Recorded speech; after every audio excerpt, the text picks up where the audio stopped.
dernier. Est-ce que vous pouvez nous rappeler ce qui se passe là-bas? Pourquoi ils ont fui?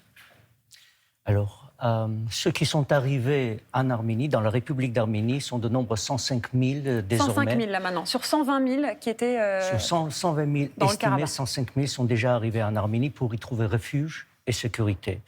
Cet exode massif et forcé est le résultat direct d'une agression azerbaïdjanaise qui a eu lieu le 19 septembre et qui n'a duré que 48 heures parce que nos forces d'autodéfense proportionnelles au nombre de notre population, donc 120 000, étaient maigres pour pouvoir résister aux attaques azerbaïdjanaises.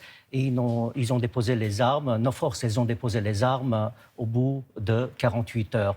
Ça fait suite à 9 mois quand même de privation de nourriture, de médecine, parce qu'ils ont bloqué les routes pour accéder à cette région, l'Azerbaïdjan.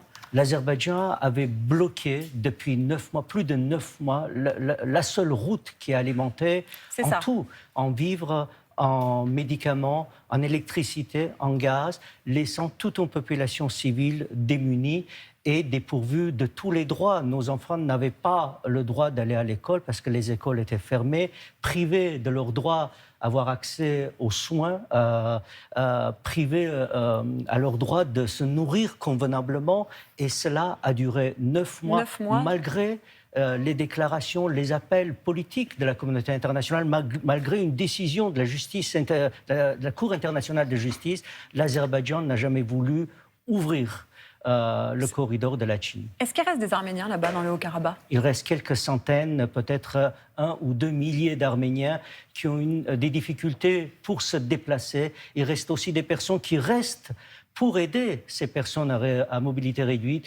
Et je crois que d'ici un jour, peut-être, toute la population sera en Arménie.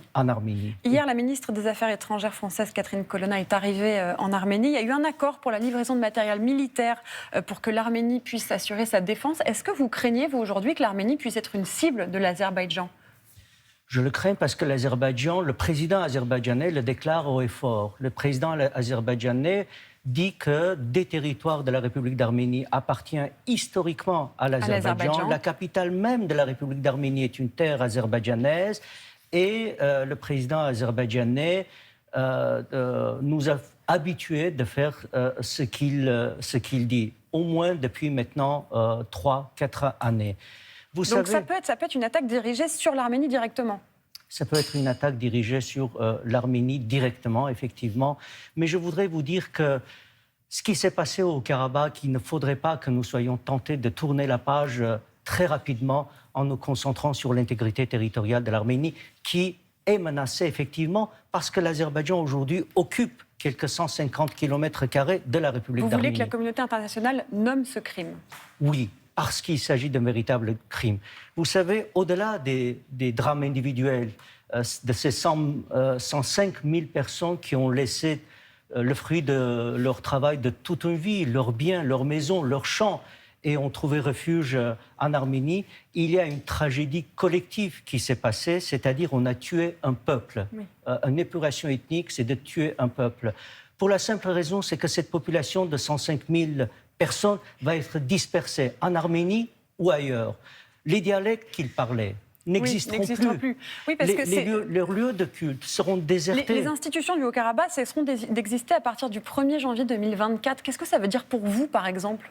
Vous qui êtes représentant actuel de cette région, qu'est-ce que ça veut dire? Ça veut dire que je ne serai plus représentant de cette République parce qu'elle cessera d'exister. Elle cessera d'exister tout simplement. Non seulement la République cessera d'exister, mais son territoire a été annexé et sa population a été vidée. Donc cette population va trouver refuge, certes, dans les 4 coins du monde, mais en tant que peuple, en tant qu'une entité collective, elle cessera d'exister. Vous trouvez que la communauté internationale fait assez? Non. Qu'est-ce qu'il faudrait faire alors selon vous? D'abord nommer ce qui s'est passé, reconnaître ce qui s'est passé, et une fois reconnu ce qui s'est passé, ne pas dire les actions de l'Azerbaïdjan. Quelle action? Il faut nommer qu'est-ce que cette action signifie, qualifier cette action. Et puis une fois qualifiée, parce qu'il s'agit d'un crime, chercher et sanctionner les responsables. On ne peut pas tourner la page quand il y a tout un peuple qui est tué sous nos yeux. Demain, le Premier ministre arménien Nikol Pachinian et le président azerbaïdjanais Ilham Aliyev ont prévu de se rencontrer en Espagne à Grenade. Il y a Emmanuel Macron qui sera présent. Qu'est-ce que vous attendez de cette rencontre? Est-ce que ça sert à quelque chose? Personnellement, je n'entends pas grand-chose parce que l'Azerbaïdjan n'a jamais été un partenaire de paix. Jamais. L'Azerbaïdjan, à plusieurs reprises, a promis à tout le monde, à tous ses partenaires, qu'il n'emploierait pas la force pour régler le conflit du Karabakh. Il a menti à chaque fois, que ce soit en 2020, que ce soit en 2023, que ce soit même avant. Oui. Le blocus, l'Azerbaïdjan avait promis de lever, il ne l'a jamais fait. Donc je ne crois pas à la parole du dictateur Aliyev. Vous n'attendez rien de cette rencontre.